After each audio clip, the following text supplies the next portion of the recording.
لا حول ولا قوة إلا بالله العلي العظيم. أعوذ بالله من الشيطان اللعين الرجيم. بسم الله الرحمن الرحيم. الحمد لله رب العالمين، وصلى الله على سيدنا محمد وآله الطاهرين. اللهم صل على محمد وآل محمد. ولعنة الله على أعدائهم أجمعين. أما بعد، قال الله تبارك وتعالى في كتابه الكريم وقوله الحق. بسم الله الرحمن الرحيم. إن الذين آمنوا وعملوا الصالحات سيجعل لهم الرحمن ودا. اللهم صل على محمد وآل محمد. આ ઝહરાઈની મજલિસમાં આપણો વિષય ઝિયારતે આશુરાની દુઆઓ પર છે કે ઝિયારતે આશુરા જે આપણે પઢીએ છીએ એમાં લગભગ 12 દુઆ અલ્લાહની બારગાહમાં માંગીએ છીએ. જો કે આ દુઆ પહેલા સલવાત, સલામ અને અહલે બૈત અલૈહિસ્સલામના દુશ્મનો ઉપર લાનત પણ મોકલીએ છીએ. જેવી રીતે કે અસ્સલામુ અલૈકા યા અબા અબ્દુલ્લાહ, અથવા તો અલ્લાહુમ્મા લઅન કતલતલ હુસૈન. આ બધી સલામ, લાનત એના સાથે આપણે જે દુઆ માંગીએ છીએ કે આ સલામ અને લાનતની બરકતથી આપણી દુઆ કબૂલ થાય. અને આ દુઆઓ બીજી ઘણી ઝિયારતોમાં પણ zikr થઈ છે. ઝિયારતે અમીનુલ્લાહ છે, અથવા બીજી ઝિયારત આલે યાસીન. આ બધી ઝિયારતોમાં પણ અમુક દુઆ કે જે ઝિયારતે આશુરામાં zikr થઈ છે એ પણ વારિદ થઈ છે. ગઈકાલ સુધી આપણે વાત કરતા હતા ઝિયારતે આશુરાની પહેલી દુઆઓ પર, કે જેમાં આપણે કહીએ છીએ વઅસઅલુલ્લાહ અલ્લઝી અકરમા મકામક, કે ઇમામે હુસૈન અલૈહિસ્સલામ, હું અલ્લાહની બારગાહમાં સવાલ કરું છું કે જે અલ્લાહે તમને ઇજ્જત અને ઇકરામ અતા કર્યો છે, વ અકરમની બિક, અને તમારા જરિયાથી મને ઇજ્જત આપી છે. તો હવે શું માંગીએ છીએ? શું તો કે માંગીએ છીએ આ કે ખુદાયા તું મને ઇમામે ઝમાના અલૈહિસ્સલાતુ વસ્સલામની સાથે ઇમામે હુસૈન અલૈહિસ્સલામના ખૂનનો બદલો લેવાવાળામાં શામિલ કર. આ પહેલી દુઆ. વઅસઅલુલ્લાહ અલ્લઝી અકરમ મકામક વ અકરમની બિક અન યરઝુકની તલબ સારિક મઅ ઇમામિન મંસૂરિન મિન અહli બૈત મુહમ્મદિન સલ્લલ્લાહુ અલૈહિ વ આલિહિ વસલ્લમ.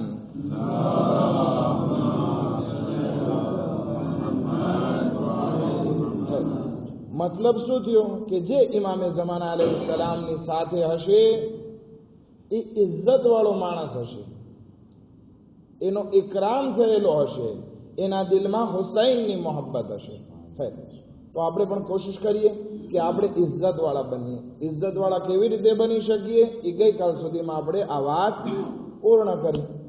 હવે આપણે એક બીજી દુઆ ઉપર જઈ રહ્યા છીએ આજથી, કે જેમાં એના પછી જ વારિદ થઈ છે અલ્લાહુમ્મા જઅલની ઇન્દકા વજીહન બિલ હુસૈન અલૈહિસ્સલામ ફિદ દુનિયા વલ આખિરા.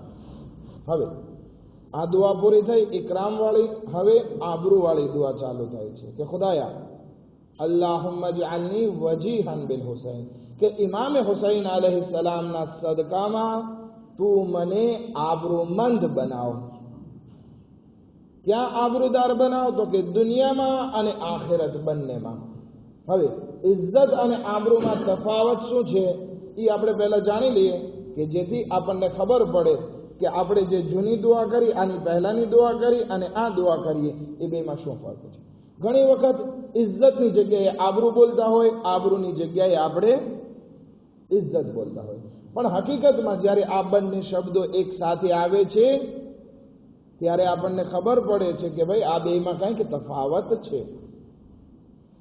ઇજ્જત એક ઇન્સાન પાસે દોલત હોય તો બધા એને સલામ મારતા હોય, આપણે એને કહેશું કે આ ઇજ્જતદાર છે. કોઈ ઇન્સાન પાસે ઇલ્મ હોય તો આપણે એમ કહેશું કે એના ઇલ્મ થકી એનો ગ્રાડ વધ્યો. કોઈ ઇન્સાન સ્પોર કરે અથવા તો કંઈક ફનમાં આગળ વધે તો આપણે એમ કહેશું કે એના થકી, એના ધંધા થકી, એના કામ થકી એની પાસે ઇજ્જત છે. પણ આબરૂ ના. એક ઇન્સાન જન્મે છે ત્યારે એ આબરૂમંદ હોય છે. એના મા બાપ નિકાહ કરે, એનો જન્મ થાય, હલાલ ઝાદો હોય તો એ ઇન્સાન આબરૂમંદ છે, જ્યાં સુધી કે એની આબરૂ એ પોતે ખોઈ ના નાખે. તો ઇજ્જત જે આવે છે એ પોતાના કાર્યોથી આવે છે, પણ આબરૂ એક નેચરલી વસ્તુ છે અને ઇન્સાન પાસે હોય છે અગર જો એક નોર્મલ જિંદગી જીવતો હોય. પણ ઇન્સાન જ્યારે ખરાબ કાર્યોમાં મુબતલા થઈ જાય અથવા તો એના ઉપર તોહમત લાગી આવે તો એ ઇન્સાનની આબરૂ ચાલી જાય છે. હવે આપણે કહીએ છીએ ને કે ઇજ્જત કમાવતા પૂરી જિંદગી લાગી જાય, આબરૂ કમાતા, શરાફત કમાવતા ઇન્સાનની પૂરી જિંદગી ચાલી જાય, પણ આબરૂ જાતા એક સેકન્ડની વાર નથી લાગતી. કોઈ વખત એક તોહમત ઇન્સાનો પર લાગે અને એની આબરૂ માટીમાં મળી જાય. માટે હંમેશા આપણે ધ્યાન રાખવાનું છે એવું ના બને કે આપણી આબરૂ ચાલી જાય. હવે ખુદાવંદી આલમ પાસે આપણે આ દુઆમાં માંગીએ છીએ, અલ્લાહુમ્મા જઅલની વજીહન બિલ હુસૈન અલૈહિ સલામ ફિ દુનિયા વલ આખિરા. ખુદાયા મને આબરૂદાર બનાવ. ક્યાં? તો કે દુનિયામાં અને આખિરત બંનેમાં. કોના વાસ્તાથી? તો કે ઇમામ હુસૈન અલૈહિસ્સલામના વાસ્તાથી. ખુદાયા એવું ના બને કે મારી આબરૂ જે છે એ ચાલી જાય લોકો વચ્ચે, સમાજમાં મારી ઇજ્જત ના રહે. ઘણી વખત કોઈ ઇન્સાનને તોહમત લગાડે છે કે આ માણસ જે છે ફલાણી જગ્યાએ ફહેશા કરવા ગયો હતો, તો શું થયું? આબરૂ ચાલી ગઈ. ઘણી વખત ઇન્સાન પોતાની પત્નીની, પોતાની દોસ્તોની, પોતાના દીકરાઓની, પોતાના ભાઈઓની ઘણાની જગ્યાએ આબરૂ કાઢી નાખતો હોય છે કે આ તો સાવ હલકો માણસ છે, આ આબરૂ ચાલી. ઘણી વખત આપણને આ સમાજ થકી આપણી આબરૂ જાતી નજર આવે છે. અહીંયા તો ઠીક, આખિરતમાં જ્યારે બધા માણસો ભેગા હશે ત્યારે અગર જો આપણી આબરૂ ચાલી ગઈ તો આપણે જન્નતમાં પણ પછી જાશું. શું વેલોર, કોને મોઢું દેખાડવાને કાબિલ રહેશું? એટલા માટે તો એક દુઆમાં અલ્લાહની બારગાહમાં આપણે માંગીએ છીએ, હે પરવરદિગારા, ફલા તફઝહની યૌમલ કિયામતે અલા રૂઉસિલ અશહાદ. હે પરવરદિગારા, તું મને કયામતના દિવસે કે જ્યારે બધા માણસો ભેગા હશે ત્યારે મારી આબરૂને જલીલ ના કરજો. હવે આપણે કોઈ ઝિના કર્યા હોય, ચોરી કરી, અને ખુદાવંદી આલમ ત્યાં બધાની વચ્ચે જાહેર કરી દે કે આ માણસે ફલાણી જગ્યાએ ઝિના કર્યા, ફલાણી જગ્યાએ ચોરી કરી, ત્યારે શું મોટું રહે? પછી ચાલો અહેલે બેત અલૈહિસ્સલામની શફાઅત પણ આપણને નસીબ થઈ ગઈ અને આપણે જન્નતમાં દાખલ થયા. કોને મોઢું દેખાડવાને કાબિલ રહેશે? અથવા તો આપણો જે બાતીની ચહેરો છે એ ખુદાવંદી આલમે કયામતના દિવસે જાહેર કરી દીધો. મસલન હરામનું ખાતા હોય, જે મોઢામાં આવી નાખતા હોય, અને પછી ખુદાવંદી આલમે કયામતમાં આપણો ચહેરો સુવર જેવો બનાવી દીધો. શું હાલત? એટલા માટે આ દુઆ બહુ મહત્વની દુઆ છે કે ખુદાયા તું મને વજીહ બનાવ. શું બનાવ? આબરૂમંદ બનાવ. અગર જો આબરૂ નહીં હોય તો પછી જન્નતમાં પણ જાવું મારા માટે ફાયદો નથી, કારણ કે હું ત્યાં સુકૂનથી નહીં રહી શકું. કોના સાથે હું મુલાકાત કરી શકું? કોઈને મોઢું દેખાડવાને કાબિલ નહીં રહું. આ તો ખુદાનો ફઝલો કરમ છે કે ખુદા સત્તારુલ ઉયુબ છે, કે ખુદા આપણા આયબોને ઢાંકે છે. અગર જો ખુદાવંદી આલમ આપણા આયબને ના ઢાંકે તો આપણી ઇજ્જત જે છે એ બજારમાં નીલામ થઈ ગઈ હોય. કુરાન કરીમમાં આ વજીહનનો શબ્દ બે વખત બે જગ્યાઓ પર આવેલો છે. બે નબી માટે આવેલો છે. એક નબી ઈસા અલૈહિસ્સલામ માટે અને બીજો નબી મૂસા અલૈહિસ્સલામ માટે. શું કામ આ બંને માટે વજીહ શબ્દ આવેલો છે? એનું કારણ એ છે કારણ કે આ બંને નબી જે છે એ તહોમતની નોક ઉપર હતા, તહોમતની અણીએ હતા. બંને નબી ઉપર તહોમત લગાડવામાં આવી. હઝરતે ઈસા અલૈહિસ્સલામનો જ્યારે જન્મ થાય છે તો એના ઉપર તહોમત લગાડવામાં આવી કે નઉઝુ બિલ્લાહ નસ્તજીરુ બિલ્લાહ, એની માં જનાબે મરિયમે મુકદ્દસા એ શાદી ન થઈ અને આ દીકરો જે આવ્યો છે એ હરામથી આવ્યો છે. નઉઝુ બિલ્લાહ એટલે કે હઝરત ઈસા અલૈહિસ્સલામની ઓળખાણ નઉઝુ બિલ્લાહ એક હરામઝાદા તરીકે કરવામાં આવી. ખુદાવંદી આલમ કહે છે કે અમે એની ઇજ્જતને બચાવી અને અમે એની આબરૂને બનાવી અને વજી બનાવ્યા ફિ દુનિયા વલ આખિરા. અમે એની ઇજ્જતને બચાવી, અમે એવું કામ કર્યું કે એ શરીફ બની ગયા. ક્યાં? દુનિયા અને આખિરત બંનેમાં શરીફ બની ગયા. હવે હઝરત ઈસા અલૈહિસ્સલામને મોજીઝો આપ્યો ખુદાવંદી આલમે.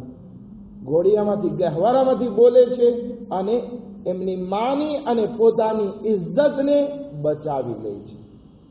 બરાબર, આ એક વજી. કયામતના દિવસે પણ જનાબે ઈસા અલૈહિસ્સલાતુ વસ્સલામ શરીફ ઇન્સાન હશે, આબરૂમંદ ઇન્સાન હશે. ખુદાવંદી આલમે હઝરત ઈસા અલૈહિસ્સલાતુ વસ્સલામનો જન્મ થયો ને ત્યારે એક ફરિશ્તાને મોકલે છે. ફરિશ્તાને મોકલે છે અને ફરિશ્તો પોતાના પર જે હતા, પોતાની પાંખો જે હતી એ હઝરત ઈસા અલૈહિસ્સલામના આખા બદનમાં ફેરવે છે. તો હઝરત ઈસા અલૈહિસ્સલાતુ વસ્સલામ શું થઈ ગયા? મસીહ થઈ ગયા. હવે હઝરત ઈસા અલૈહિસ્સલામ કોઈ બીમારને અડે છે તો એમને શફા મળી જાય છે. મુર્દાને અડે છે તો એ મુર્દો જીવતો થઈ જાય છે. કોઈ પરિંદો કે જે મરી ગયો હોય એને અડે છે તો એ પણ ઉડવા લાગે છે. વિચાર કરીએ, ખુદાવંદી આલમે હઝરત ઈસા અલૈહિસ્સલામ કે આ પહેલા એમની ઉપર તહોમત લાગવામાં આવી, ખુદાવંદી આલમે દેફાંસ કર્યો અને ખુદાવંદી આલમે એને મસીહ બનાવ્યા અને ઈસા બનાવ્યા. ઈસાનો મતલબ શું થયો? તો કે ઈસા આઈશથી આવેલું છે, એટલે કે જીવતા. હજી સુધી હઝરત ઈસા અલૈહિસ્સલામ જીવતા છે. તો ખુદાવંદી આલમે ચાહ્યું કે અમારા નબી હઝરત ઈસા અલૈહિસ્સલામ ઉપર તહોમત ના લાગે તો એને વજીહ બનાવી દીધા, આબરૂદાર બનાવી દીધા. હઝરત મૂસા અલૈહિસ્સલાતુ વસ્સલામ ઉપર પણ તહોમત લગાડવામાં આવી.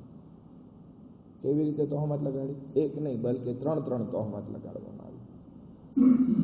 એમના ભાઈ હારૂન સાથે જરાક આપણે એમ કહીએ ને કે બોલાચાલી થઈ ગઈ અને ઇત્તફાકન એવું થયું કે એ બોલાચાલી પછી જનાબે હારૂન નો ઇંતકાલ થયો.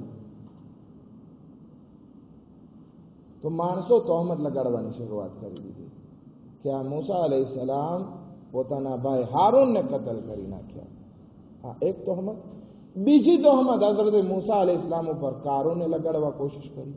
એક औरतને પૈસા આપ્યા અને કીધું કે તું આવજે, ફાહિશા औरत હતી, કે તું આવજે અને કહેજે કે હઝરત મૂસા અલૈહિસ્સલામે મારા સાથે ઝિના કર્યો.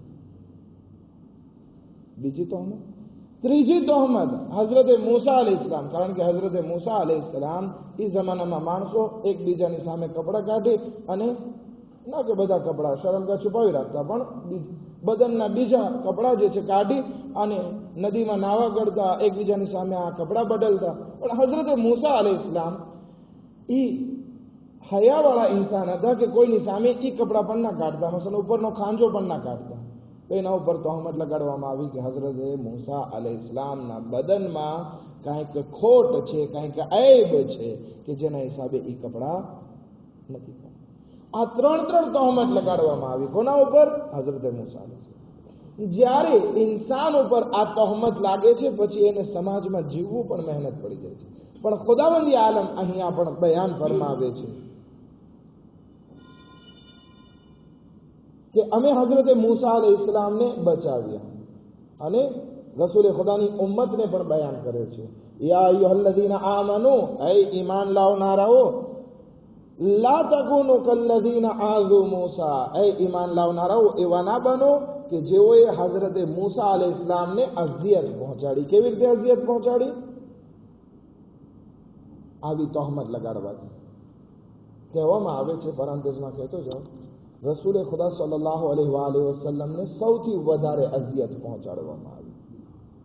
કેવી અઝિયત?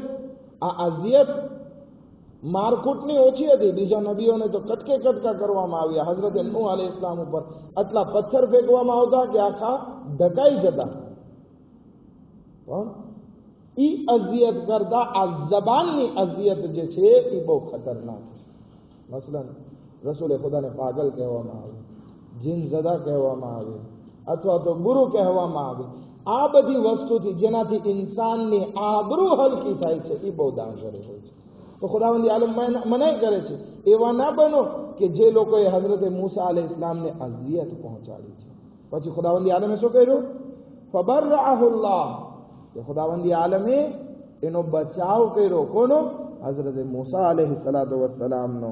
વકાના ઇન્દલ્લાહી વજીહા, અને ખુદાવંદી આલમે પોતાની બારગાહમાં હઝરત મૂસા અલૈહિસ્સલામને આબરૂમંદ અને વજીહ બનાવ્યા.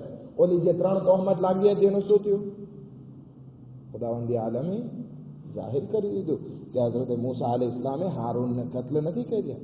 એ औरत કે જેણે તહોમત લગાડી હતી એ બધાની વચ્ચે બોલી નાખે છે કે ભાઈ મને પૈસા આપવામાં આવ્યા હતા અને કારૂન ઉપર અઝાબ નાઝિલ થાય છે. એટલું જ નહીં, બલકે જે બદન ઉપર જે તહોમત લગાડવામાં આવતી હતી એ પણ ધીરે ધીરે હઝરત મૂસા અલૈહિસ્સલામથી દૂર થઈ ગઈ અને હઝરત મૂસા અલૈહિસ્સલામ વજીહ અને આબરૂમંદ બની ગયા. હવે આપણે પણ દુનિયામાં આબરૂ અને ઇજ્જતની બહુ જરૂર છે. માટે જરૂરી છે કે આપણે પણ અલ્લાહની બારગાહમાં દુઆ કરતા રહીએ કે ખુદાવંદી આલમ આપણી આબરૂને આ દુનિયામાં પણ સલામત રાખે અને આખિરતમાં પણ સલામત રાખે. ઇન્શાઅલ્લાહ આવતીકાલે આપણે આ મૌજૂને વધારે આગળ વધારશું કે અગર જો આપણે અલ્લાહની બારગાહમાં આબરૂ જોઈએ છે તો જરૂરી છે કે આપણે કોઈની આબરૂને નીલામ ના કરી નાખીએ, કોઈની ઇજ્જતને માટીમાં ના મેળવી નાખીએ, કોઈની ઉપર તહોમત ના લગાડીએ. ઇન્શાઅલ્લાહ આવતીકાલે આપણે ડિટેલથી આના ઉપર વિશે વાત કરીશું. આજે કરબલાનો આપણે રૂખ કરીએ તો કરબલાના મેદાનમાં 2 એવા સહાબી આપણને નસીબ થાય છે, જોવા મળે છે, જેમાં એકનું નામ આબિસ છે અને બીજાનું નામ શૌરબ છે. આબિસ કોણ હતું? તો કે કૂફાનો રહેવાસી છે અને જનાબે મુસ્લિમના હાથ ઉપર બયત કરનાર માણસ છે. જ્યારે જનાબે મુસ્લિમના હાથ ઉપર બયત કરવા વાળાઓની સંખ્યા બહુ વધી ગઈ તો જનાબે આબિસને પત્ર આપે છે જનાબે મુસ્લિમ કે આ પત્ર ઇમામે હુસૈન અલૈહિસ્સલામ સુધી પહોંચાડો. એ પત્રમાં શું લખેલું હતું કે મૌલા, કૂફાવાળાઓએ બયત કરી લીધી છે, 18,000ની તાદાદ સુધી બયત પહોંચી ગઈ છે, તમે જેમ બને એમ જલ્દી કૂફા માટે રવાના થઈ જાઓ. આ પત્રને લઈ જનાબે આબિસ ઇમામે હુસૈન અલૈહિસ્સલામ સુધી પહોંચે છે અને ઇમામે હુસૈન અલૈહિસ્સલામ સાથે રહી છે અને મક્કાથી ઇમામે હુસૈન અલૈહિસ્સલામ સાથે નીકળે છે. એટલે સુધી કે પોતાના શાગિર્દ શૌઝબ સાથે આશુરના પહોંચે, કરબલાના મેદાનમાં પહોંચે છે. જ્યારે સુબે આશુર નમૂદાર થઈ અને તીરોની વરસાદ શરૂ થઈ પહેલી લડાઈમાં જ્યારે ઇમામે હુસૈન અલૈહિસ્સલામના 30થી વધારે માણસો એક સાથે શહીદ થઈ ગયા, પછી આ લડાઈ એકની લડાઈ શરૂ થઈ કે ઇમામે હુસૈન અલૈહિસ્સલામનો સાથી મેદાનમાં જતો અને મુબારિઝ તલબ કરતો કે સાવ મારા સાથે કોણ લડવા માટે તૈયાર છે. હવે જ્યારે જોયું કે બધા લડાઈ માટે જાય છે ત્યારે આ આબિસ અને શૌઝબ બંને આગળ વધે છે. ઇમામે હુસૈન અલૈહિસ્સલામ પાસે જવા માટે ખૈમામાંથી નીકળે છે કે ઇમામ પાસેથી રજા લે. ત્યારે આબિસ પોતાના શાગિર્દ શૌઝબને કહે છે કે શૌઝબ, તું હજી જવાન છું, તારી ઉંમર 18થી 20 વર્ષની છે, તું એક કામ કર, તું ચાલ્યો જા, તું હજી જવાન છો, હું તારા બદલે ઇમામ હુસૈન અલૈહિસ્સલામ પાસે માંગણી કરી લઈશ કે તું જા અને હું તારા બદલે અહીંયા લડાઈ કરું. ત્યારે શૌઝબ કે જે આબિસનો શાગિર્દ હતો એ એક જુમલો કહે છે કે શું મારી જવાની અલી અકબર કરતા વધારે કિંમતી છે? शो अली अकबर शहीद नदी जवाना अगर जो हूँ जीव तो रही जाओ अली अली अकबर शहीद थाय तो आवती काले हूँ मारा मौला अथवा आका रसूल ने हूँ शू मोटो दिखाड़ी आमी तेरे दुआ पे कि खुदावंदी आलम तने अहले बैत अलैहिमुस्सलाम ना साथियों में शुमार करे अने अहले बैत अलैहिमुस्सलाम नो साथ कयामत माता करे बन्ने इमाम पास जाई चले गए के मौला हमने रजा इमाम हुसैन अलैहिस्सलाम थी बन्ने ने रजा मळे छे बन्ने मैदान करबला में जई मुबारक तलब करे छे पहला शौसब आगळ वधे छे કેટલાઓને જહન્નમ વાસિલ કરે છે જ્યારે ઉમર સાદ જોવે છે કે આ શૌસબ અને આબિસ ઉપર કોઈ રીતે કાબુ નથી મેળવી શકાતો બધા તીરંદાજોને એક સાથે બોલાવે છે અને કહે છે કે આ બંને ઉપર તીરોની વરસાદ કરો ત્યારે આબિસ આગળ વધી પોતાના ગરેબાનને ચાક કરે છે કે શું તમે અમને તીરોથી ડરાવો છો જેટલા પણ તીરોની વરસાદ કરવી હોય એક સાથે વરસાદ કરો આ સીનો તૈયાર છે હુસૈનની હિફાજત માટે તીરોની વરસાદ શરૂ થઈ આબિસ અને શૌસબ બંનેના જિસ્મ તીરોથી ભરાઈ ગયા શૌસબ જમીન પર પડે છે આબિસ કહે છે આવો હજી હિંમત હોય તો આગળ વધો જ્યારે પૂરું બદલ જખ્મી એક સાથે પહોંચ આબિસ અને શૌસબ ઉપર તૂટી પડે છે અને એટલા જખ્મોથી ચૂર કરી દે છે શૌસબ અને આબિસ આવાજ દે છે अस्सलाम अलैका या बाबा अलैका मिन्नी सलाम ऐ हमारा मौला हमारी आखिरी सलाम ने कबूल करो अला लअनतुल्लाहि अलल कौमिज़ ज़ालिमीन सयअलमु الذين ظلموا أي منقلب ينقلبون मातम